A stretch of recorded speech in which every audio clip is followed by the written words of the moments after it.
আসসালামু আলাইকুম রহমতুল্লাহ। প্রিয় দর্শক, পাশে স্ক্রিনে আপনারা একটা ছবি দেখতে পাচ্ছেন। খুবই দুঃখজনক একটি বিষয়।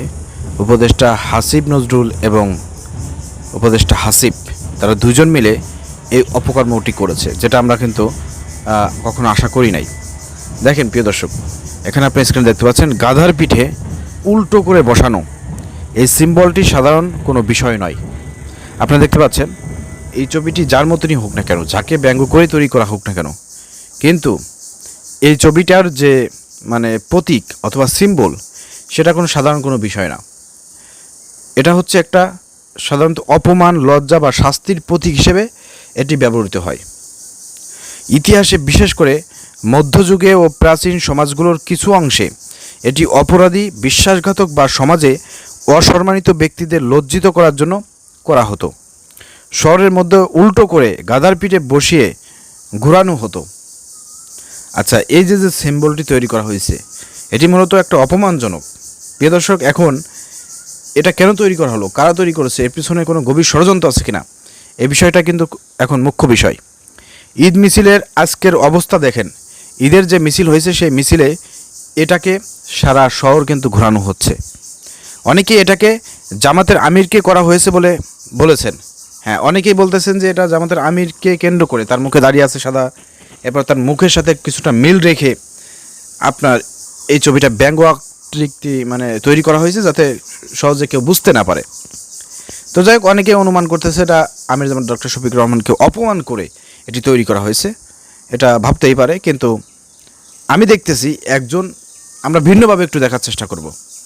ঠিক আছে, এখানে আপনি যদি একটু খেয়াল করে দেখেন যে একজন দাঁড়িয়ে আছে, টুপি পরা, মাথায় পাগড়ি আছে, কাউকে জঘন্য অপমান করা হচ্ছে। মূলত আমরা এখানে কোনো নাম মেনশন করতে চাই না। এখানে আমির জামাত ডক্টর শফিকুর রহমানকে অপমান করা হয়েছে, বিষয়টা এরকম না দেখে আমরা যদি সহজ হিসেবে এখানে দেখার চেষ্টা করি যে একজন দাড়ি পরা, টুপি পরা, পাগড়ি পরা এরকম একজন ব্যক্তিকে এখানে অপমান করা হচ্ছে।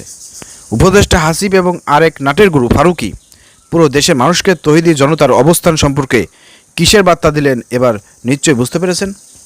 এটা আপনাদের সবার কাছে প্রশ্ন।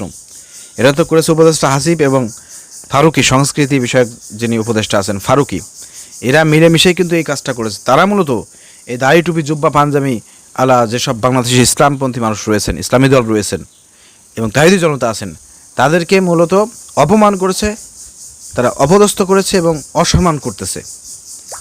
এটাই হচ্ছে সেটা নমুনা আমরা দেখতে পাচ্ছি। এবং তাহিদি জনতাকে তারা বুঝিয়ে দিচ্ছে যে তাহিদি জনতার অবস্থান সমাজের মধ্যে অপমানজনক, কোনো সম্মানের জায়গা না। এরা এই মেসেজটাই দেওয়ার প্রচেষ্টা চালাচ্ছে। প্রিয় দর্শক, আমার কাছে সেটাই মনে হয়েছে। আপনার কাছে কি মনে হচ্ছে একটু কমেন্ট করে জানাবেন। এটা তীব্র নিন্দা এবং প্রতিবাদ জানাই। এই বিষয়ে তাহিদি জনতাকে বলবো, আপনারা জেগে উঠুন।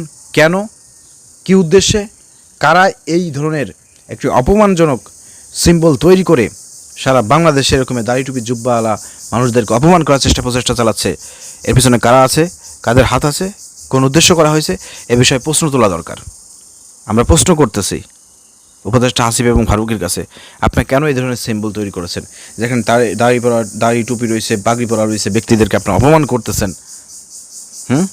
দর্শক, আপনারা জানেন যে 71-এ আসলে এরকমের দাড়ি টুপি জুব্বাওয়ালা মানুষ কোনো অপকর্মের সঙ্গে জড়িত ছিল না, কিন্তু বিভিন্ন সিনেমা নাটকের মাধ্যমে এই বাংলাদেশে 50 বছর ধরে প্রতিষ্ঠিত করা হয়েছে যে 71-এ নাকি এই দাড়ি টুপি জুব্বা পাঞ্জাবিওয়ালা লোকরা রাজাকার ছিল।